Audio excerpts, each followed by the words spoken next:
So here it is, my new purchase. Yes, I caved and finally got my first Pac-Man cab from Arcade1Up.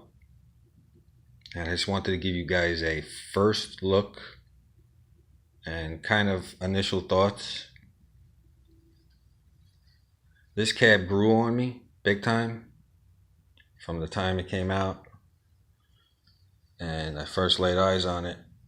At first I was, I was like, but this cab grew on me big time and I love it. I love the look of this cab.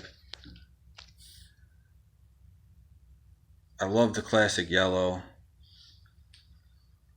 I always liked the original Arcade1Up cabinet Pac-Man, and this is pretty much a beefed up version of that.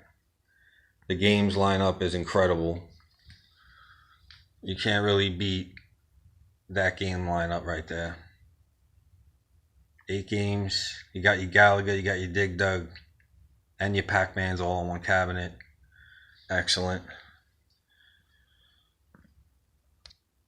But yeah, guys, I got this cab last night.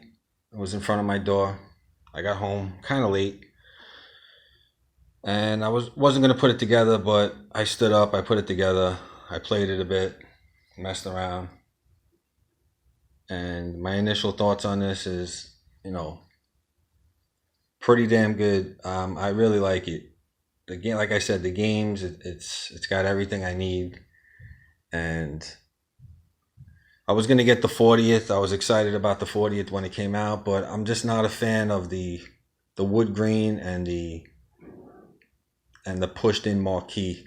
To me, it's like a incomplete cab. I mean, I'll talk about that another time, but I want to keep this kind of short. But so far, after messing with this cabinet a little bit, the only gripe that I have with the cabinet is the sound. Pac-Man, the way it looks, the screen, I can deal. It has like a slight blur, but it's not as bad as people say. So I can deal with that. It's just the sound I have an issue with. As of right now, I'm only getting sound out of one of the speakers.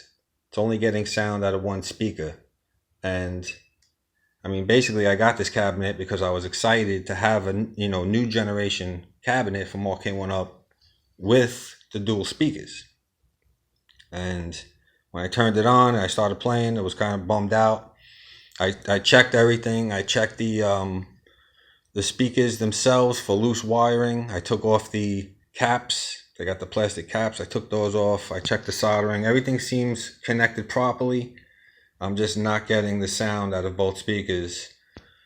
So I have an issue with that, and I'm not sure if that's just how it is and they're going to fix it, or if I have to, contact them and end up getting a new sound bar or something. But, there's that factor, and then there's also, it has the same problem like Miss Pac-Man, where when you turn off the volume all the way, it still has volume. And I'll show you guys that real quick in a minute.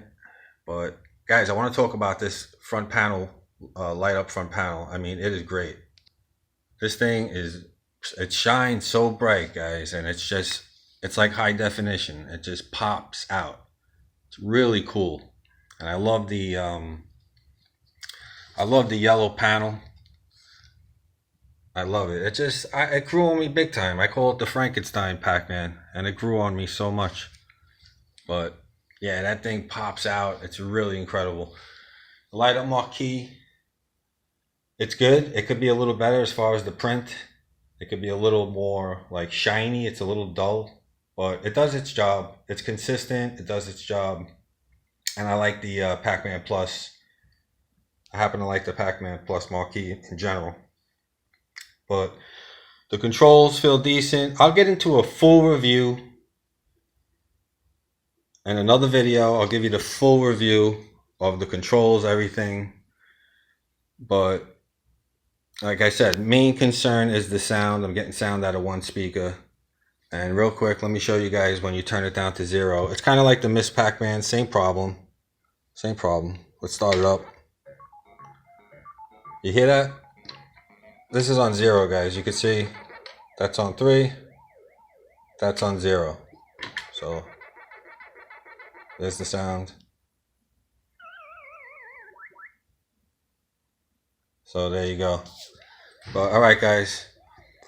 I'm going to go. Like I said, more videos to come. Let me know in the comments about the sound. I don't know if it's going to be a fix or I gotta hit up Arcade1Up. Alright, guys, later.